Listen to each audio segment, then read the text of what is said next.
All right, so I want to start by showing you something that's a little bit unusual, which fits me well, right? So this is a wood frog.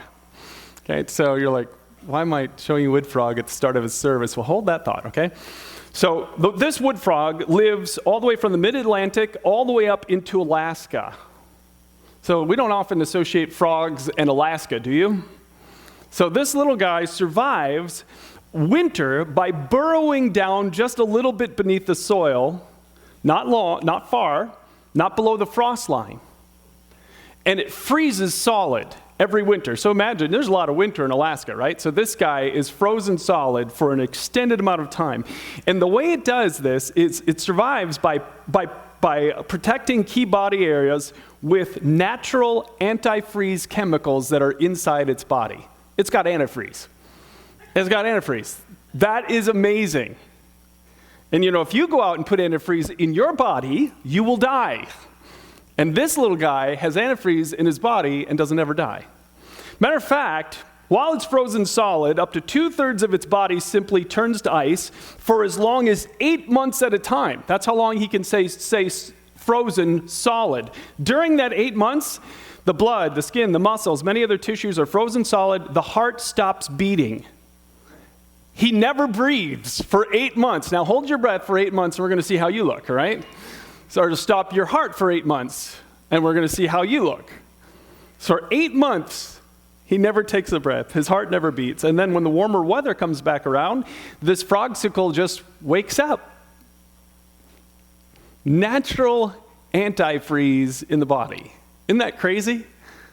I don't know if you ever watch any nature shows, but it is staggering the difference in the way God has made the world that we live in. And what things like this tell me is that he is unbelievably imaginative. I mean, if you were God, would you make a frog that could survive being frozen solid and have antifreeze in its system? I never would have thought of it, right? So he is unbelievably imaginative and wise because he knows how to do it, and powerful because he did it. And here's the cool thing about this God, the God who can make animals like that. He literally holds out his hand to you all today and says, I'd like to go through life with you. I'd like to walk through this world with you. This God of power and love and imagination wants to do life with us. And the key to the whole thing is faith. It's one word, it's faith. The key to every experience you ever want to have with God is all in faith. And when he sees faith anywhere, it gets his attention. So let me give an example of this. In Matthew chapter 8, there's an amazing story where Jesus goes into a community called Capernaum. And a Roman centurion comes to him and he says, my servant is ill. And I was reading this again this morning and I just was like, I got to read this to you. So he says, my servant is ill and he's really in pain. Would you heal him? And so Jesus says, well, I'll go with you. And the centurion says, Lord, I'm not worthy to have you come into my home. Just say the word from where you are and my servant will be healed. Now, nobody had ever seen that to that point. Jesus had never done a miracle from a distance. But this centurion knew that Jesus' power was so amazing that with just a word from a distance, he could heal this guy, heal his servant. And so he said, and I know this. Well, how do you know this? He said, I know it because I am under the authority of my superior officers, and I have authority over my soldiers. I only need to say, go, and they go, or come, and they come. And if I say to my slaves, do this, they simply do it. And then this is how Jesus responded. When Jesus heard this, he was astonished and said to those following him, I tell you the truth, I've not found anyone in Israel with such great faith. It's the only time in the Bible where Jesus was astonished in a positive way. The only time he was astonished was when this Roman centurion put his faith in him to that level. And so Jesus said, okay, because you believe, it has happened. And the centurion walked home and found that the servant had been healed at that very moment. And so here's what I want you to catch from that story, and what is so significant about it, and from the life of Jesus over and over again, is Jesus pays attention to faith. So my question for all of you is this. How am I demonstrating faith in God today? And again, spiritually, some of you may be just exploring your faith. You're like, I don't even know if I believe in him. And that's okay. You got your own pace here. But, or for those of you who are watching online, we love to hear stories of people who are just exploring their faith with us online. But this is the key question, because you will not ever encounter God till you demonstrate faith. And so I really want you to think about, what area of your life are you saying this? God, I am trusting you with this. What area of your life are you saying, God, I am trusting you with this? Now, this is intimidating for some Christians because they're like, I just don't feel like I have a lot of faith. And I told you this last week. Good news. Good news. The good news is Jesus said, all you need is that much faith, just the smallest little speck of faith. He said he picked up a seed and said, if you just have a mustard seed size worth of faith, he said, you'll be able to say to this mountain, move, and it'll move, because God pays attention to faith. So how are you demonstrating faith in God today? How are you demonstrating faith in God today? Because that's the key to the whole thing. And when he sees it, this is what he does. He solves problems for us and removes obstacles for us, and he provides for our needs, and he changes lives. Are you seeing any of those things happen around you? Then maybe what's missing is faith, because it's not that God suddenly got weak and stupid. That's not the issue. He's still wise and powerful. He's still with us, but he won't respond till he sees faith. So in this series, Unsinkable, we want to continue talking about how do I build my faith. I want to ask you to open your program if you haven't done so and grab these notes. For those of you watching online, I really want to encourage you to go to our website, penuelchurchlife.com, and download the notes. If not, grab a piece of scrap paper and a pen, because there is something I'm going to want you to write down today. So now, this is a continuation from last week. If you missed last week's message, I really want to encourage you, because this whole series, I'm going to just keep talking about different things you can do to demonstrate faith in God, because faith is the key to everything. If you will just take a little step of faith, you will experience God, and that's what I want for you. If you think that I want you to go to a church service once in a while, you don't understand me at all, and you don't understand Christianity at all. Christianity is not about going to a church service once in a while. It is about a personal connection with a powerful God, where you are able to stand up here and tell everyone stories of how you encountered God. And if you can't tell those stories, then it's not Christianity. He wants more with you. He wants you to experience his love and power in your life. And so all of these things build on each other. And so you can see I got a couple things. I'm only going to do a jump down to number 4. This is all I'm going to do today. I want to talk about one thing, just this one thing. If you want to demonstrate faith in God, then learn how to cry out to God when you're stuck. Learn how to cry out to God when you're stuck. It's interesting how many times we all get stuck in life. I remember the first time I saw the story of a kid who crawled into one of those machines and got stuck. You ever seen a video about this? It happens. Because the door, when you reach in to get the prize, it swings that way, and so they crawl up in there, but it doesn't swing back. So more than one video is online. You can go see it. And sometimes they're not happy about being stuck in that machine, right? Sometimes they're really not happy about being stuck because you can't get out. And that's how it feels. And there are plenty of times, one of our favorite movies at the holiday season is all about stuck, right? You get stuck, right? So what does stuck sound like in our lives? Well, it sounds like this. It sounds like problems that I can't solve. Do you have any? You got any problems in your life that you can't solve today? That's stuck. How about people you love going down the wrong path, and no matter what you say to them, you can't get them to turn off that path? That's stuck. Anyone have any of those situations in their life today where it's like, I want so badly for them to experience God, and I can't do anything about it? How about any needs that you just can't solve yourself? You don't have the money, you don't have the resources, you can't take care of it? Or how about some confusing situation where it's like you don't know what the right decision is to make? That's stuck. You got any of those? Or how about this one? How about spiritually stuck? He says that we are supposed to love him with all our heart. Do you love God with all your heart? All of it. All your soul, all your mind, all your strength. Do you? Is your Christian life kind of flat and plateaued, and you're like, it really doesn't, I don't there's no difference. Stuck is common, right? Lots and lots and lots of us are stuck, and probably all of us are stuck in some ways. Now, we don't have to cry out to God. We got other options. We can complain about being stuck. We can choose that, and we choose that a lot, right? We can get angry at God. I've seen that so many times. I've watched Christians get stuck with something they couldn't figure out and couldn't get figured out, and then they just got mad at God and walked away from God. It's like, this God stuff doesn't work. I've seen it over and over and over again. Pain is the number one reason why people walk away from God. It's like, forget it, I'm done. Sometimes we just try harder because that's the American spirit, right? Pull yourself up by your bootstraps. Get back to work and work harder and work harder and work harder, and we just drive ourselves crazy trying to figure out problems that are too big for us. And then sometimes we just give up and we just settle for life as it is. So Jesus said, love him with all your heart, soul, mind, and strength, and we just tolerate going to church once in a while and we settle for that. It's like, that's not it. He says that he literally will move mountains out of our life, and we don't see mountains moving, so we just assume that it means going to church. It's not the offer. Jesus said, I will move mountains out of your life, and if mountains aren't moving out of your life, what we do is we just settle for, well, I guess this is just how Christianity is. It's not what he's offering us. And the most common in America probably today is medicate, right? Medicate with alcohol, with shopping, with TV and entertainment, and on with all the different forms of medication. And they're just anesthesia. They're designed to get us to stop feeling how painful our life really is because we're stuck.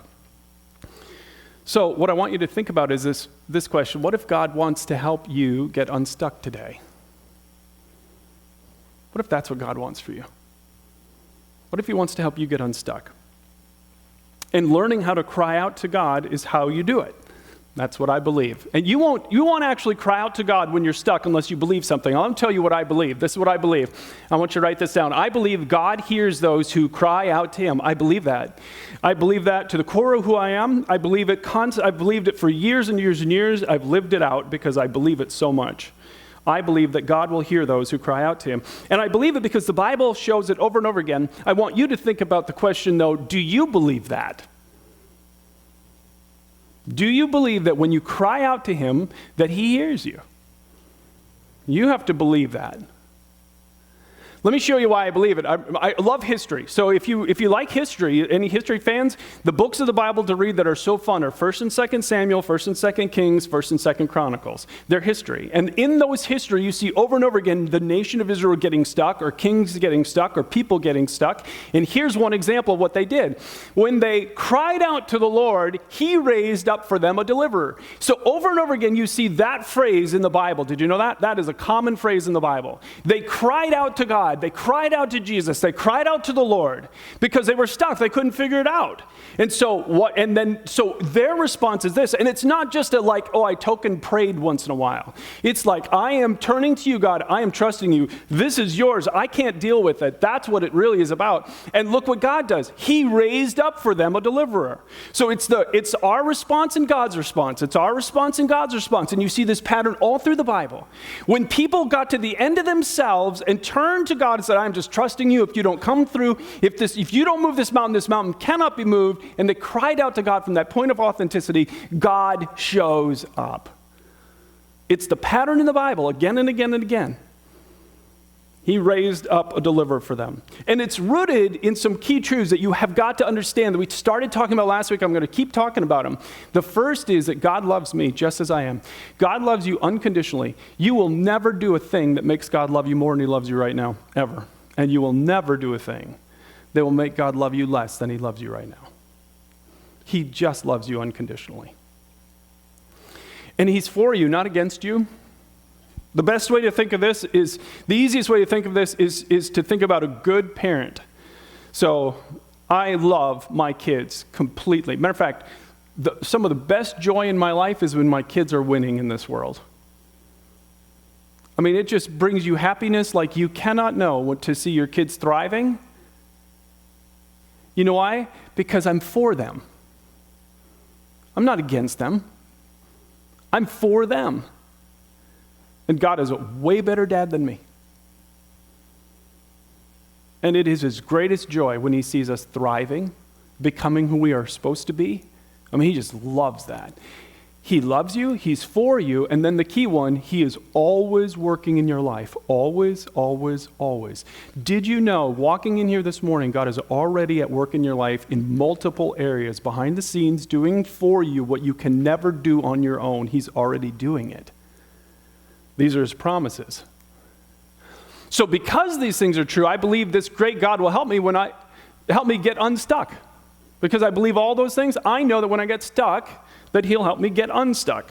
So here's how to get unstuck. First, you gotta, and I know I had tell God, you can scribble out the words tell God on your notes, and just write that in. Identify your stuck areas. You gotta identify your stuck areas.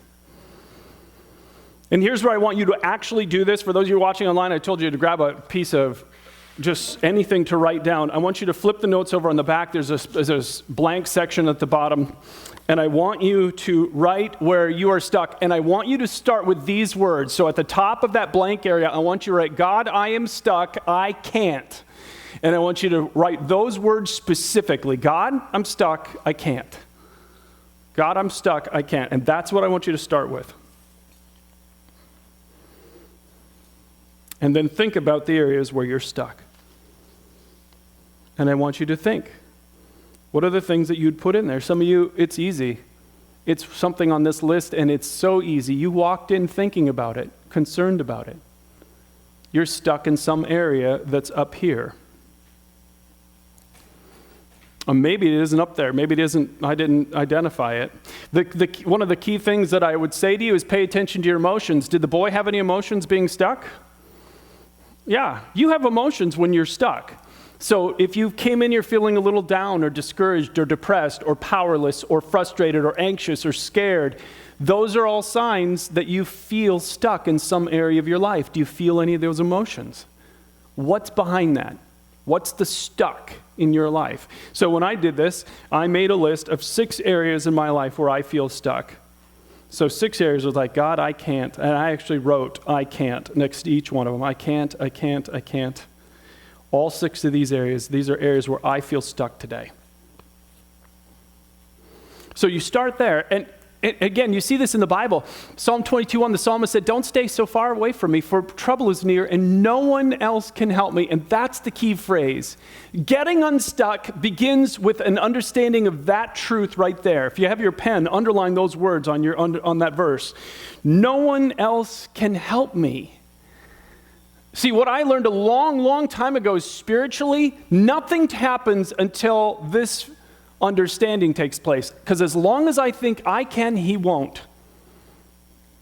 Because if he does it when I think I'm doing it, who will take all the credit for that? I will. My faith won't grow. I won't trust him more. So as long as I think I can, he won't. So we have to get to the end of ourselves where we say what that verse says, no one else can help me. So thankfully, my 6 areas where I'm stuck today, some of them are so big, like this one is so big. I cannot do this. I have no power. It relates to someone that I love who's on paths that are really destructive for him. I can barely control this. I have no control over any other human being. I can't. And that's what I wrote. I can't. So that's where you start. With an honest, crying out begins with this understanding of what I can't do in this world, God. And then, second, you ask God for help. So I can't do this, God. This is a mountain for me. It's something I can never move, so I'm asking you for help.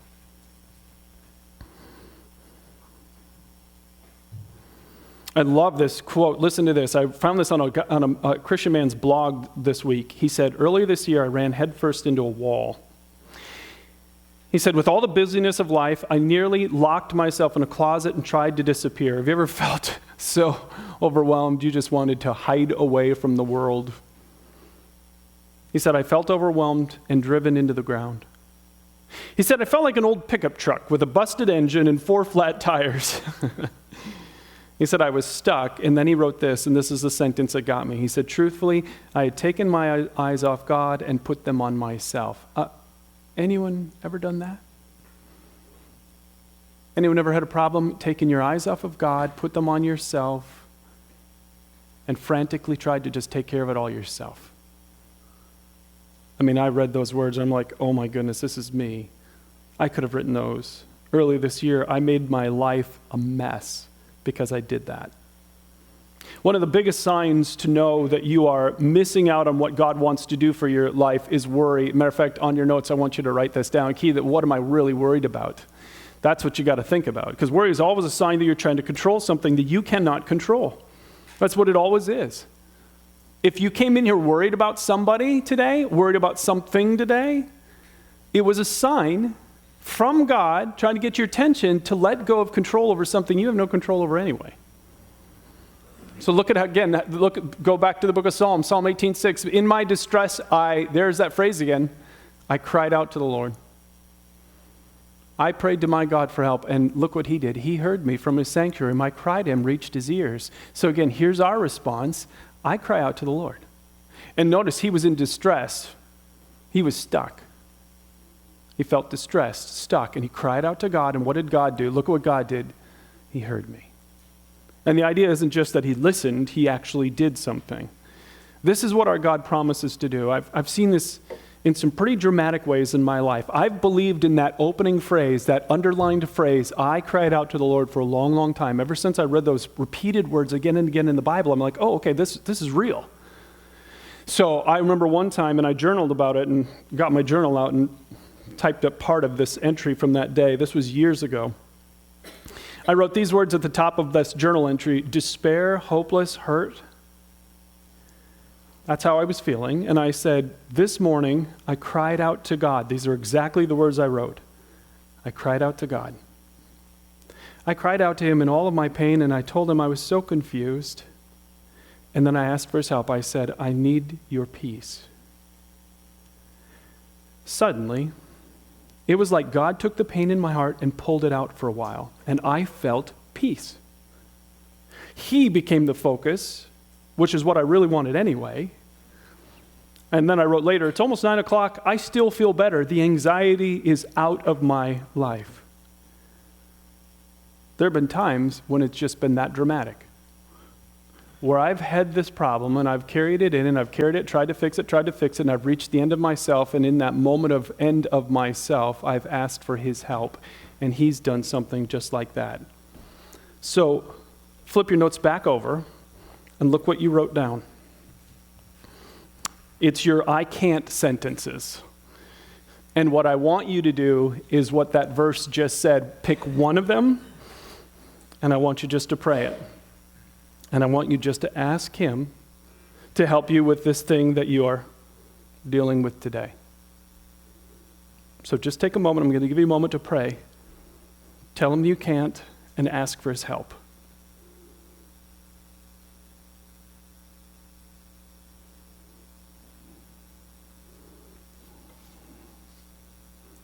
Okay. And then the third thing. Remember what I said gets God's attention is faith, right? Here's where the faith comes in. So number 3, thank him for his help before you even see it. If God shows up and does something really cool in your life, and you haven't asked for it, and you thank him, that's gratitude. If you thank God before you even see what he is doing, that's faith. And that's what gets the attention of God. That's what we need to bring into a relationship with him. It's faith. And it's rooted again in some of the most amazing promises in the Bible. Look at this verse again. Go back to the book of Psalms. Psalm 118:7 says, yes, the Lord is for me, he will help me. Look at these two things. Now, by the way, some of you, this is the verse that you need to memorize. This is a verse you need to take home, put on your fridge, and look at it every day. This is the verse you need to put on your bathroom mirror, on your desk, whatever it is. And look at the two promises. God is for me. Did you know that he's for you? He's not against you. He's for you. But look at the other part of the promise. Look at this. He might help me. Isn't that great? Circle the word might on your notes right there. Circle the word, put a star by might. It's not what he says, is it? What's the promise? He will. Now you have a choice. Because faith always comes down to a decision that you make. Do you believe that God is a liar? Do you think he's a liar? Is God a liar? Are we all wasting our time? Because if he lies about any promise, any of the thousands of promises in the Bible, we're done. If he lies about anything, he could lie about everything, and he is evil. And we will not worship him. You have that choice, or he is entirely true, and every promise he's made is true. You choose. I believe that that is absolutely true.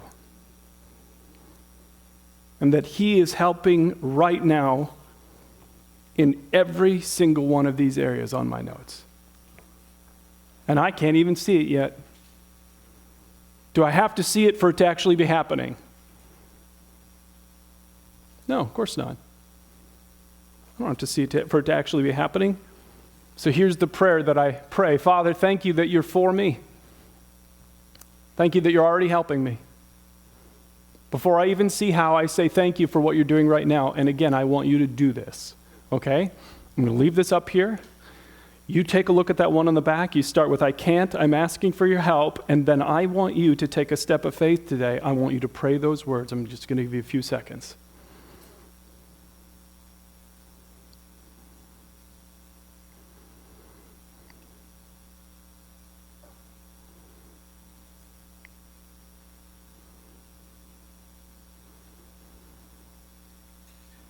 That's faith. Thanking him before he does it is faith. Thanking him after he does it is gratitude. But faith gets the attention of Jesus. And if you just meant that and you just did that, then you are going to see him work, because he can't lie. He promises. See, one of the things that has to happen is that all of us have to rethink how we look at the needs that happen in our life, the problems and obstacles that come up in our life. The truth is this: without needs, you can't even experience the love of God. Did you know that? If God made you so that you have no problems and no obstacles and no needs in your path, you would never know how much you're loved. Did you know that? I only learned this from a book I read years ago. The author said, why did God create us with needs?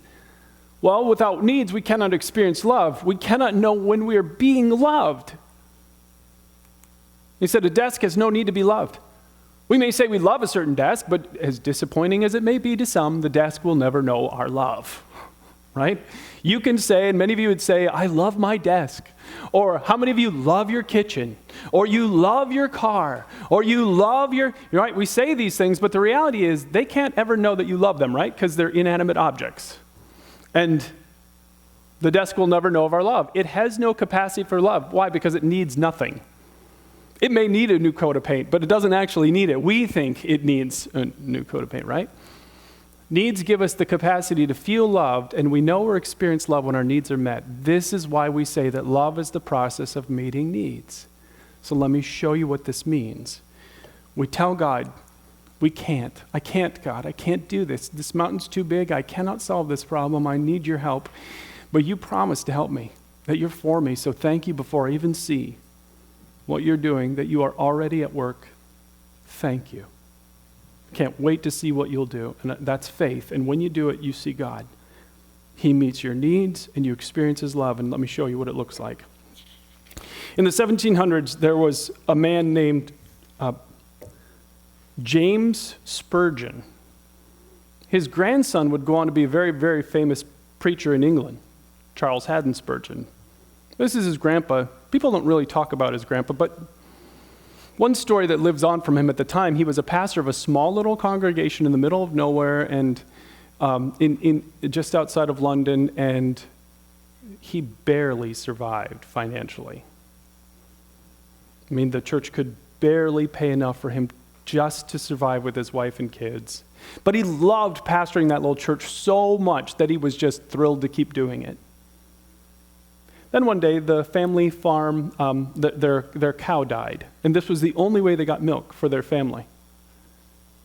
The wife was understandably quite concerned, and he responded with faith. He said this to his wife: God said he would provide.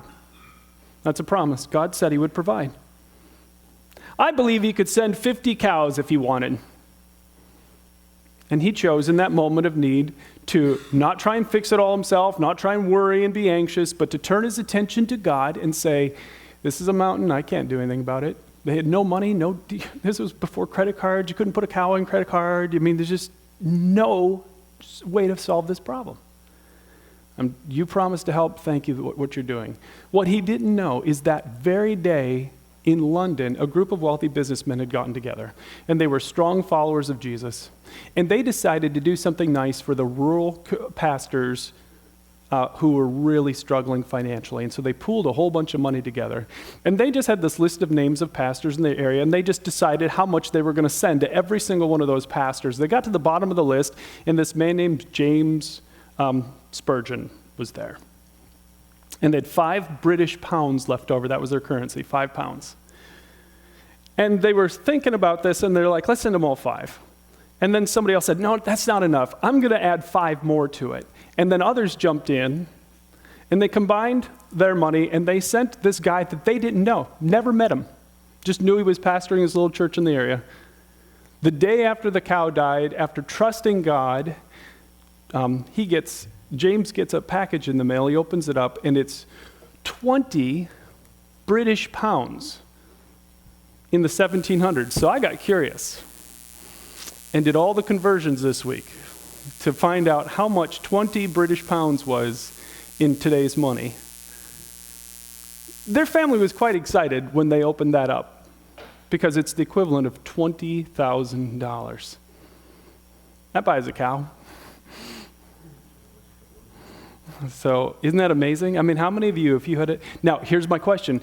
Do you think that James Spurgeon felt loved by God in that moment? Think he felt anything? His faith allowed him to encounter God in that moment in an amazing way. So that's why needs and problems aren't actually a bad thing if we handle them the right way. If we will bring those needs to God, we will encounter God, and you will feel loved by God, and you will see mountains moved. And if you choose to walk out here and say, I'm just going to keep worrying about them, okay, you can. He'll never force himself on you. But why would you choose that? Here's what I'm challenging all of you to do. Faith is a choice, and you have the choice now because you've heard all this. I'm back to my opening question. Is there any area of your life where you are trusting God? Because if you're not, then want me to tell you what he's going to show up and do in your life? Nothing. He will respond to the faith that you show. So you've got to figure this out. Do you want to experience God, or do you just want to have life as you can create it? Where are you going to show that you trust him? So figure out what you can't do. That opening question, God, I can't. And if you didn't fill out the back of your notes at the bottom, I strongly encourage you to do that. And matter of fact, I changed, this morning I sat down with my prayer journal where I write out the things I'm asking God for, and I changed my page. I have this section where I just write out the things I'm praying for, and I changed it to my I can't page. And that's what I called it. It's my I can't page. So, and it's designed to remind me I can't do this. And then everything on there you ask for his help for. And then what you do, and next to every single one of the requests that I wrote on here, and in my I can't page, I wrote thank you. So that when I'm asking every morning for the things that I can't do, I'm also waving this flag of faith to my Father in heaven saying, I just want you to see, I can't, but I sure trust you. And before I even see what you are doing, thank you. Thank you that you're already at work. So that's how you experience God. If you're just exploring your faith here with us, I want you to know all of this begins with Jesus. If you don't put your faith and trust in Jesus, you will never experience him. It all happens through Jesus. We say, the world tells us we're all children of God. Well, we're all created by God, every single one of us, but you become a child of God by a decision you make. You decide whether or not you're going to step into the family of God or just remain on your own. It's your choice. I mean, just think about it. And the Roman centurion said to Jesus, I'm not worthy to have you come under my roof. He was right. Who of us is worthy of pushing open the doors to the throne room of God and stepping in as we are? None of us are. I'm not worthy of that. I am unworthy. I can't even count the number of times I've brought unlove into this world. And he is a being of pure love. So incredibly, if you ever come, for those of you watching online, if you've ever come to our church, right outside the church building is this giant cross. It stands about 7-8 feet tall. It's made out of just steel, and it's not just a symbol for us. It's everything to us. Because what happened on the cross 2,000 years ago is the only way we can be okay with God. What Jesus did on that cross that day was to lay down his life for all of us. He paid for me. He paid for all of us.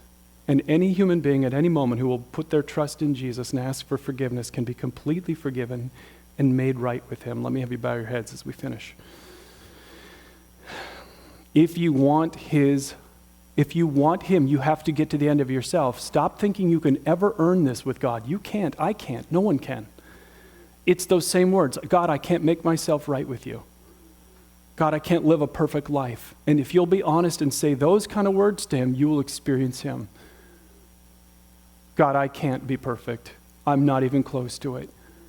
I need your help. Jesus, I heard that you died for me, so please forgive me.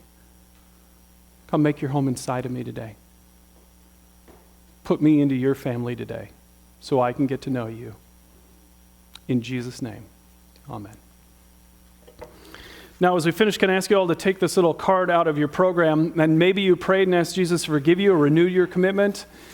Just let us know about that. We'll send you some stuff in the mail. Or maybe you have a prayer request this morning. For some of you, you came in here facing a pretty big mountain.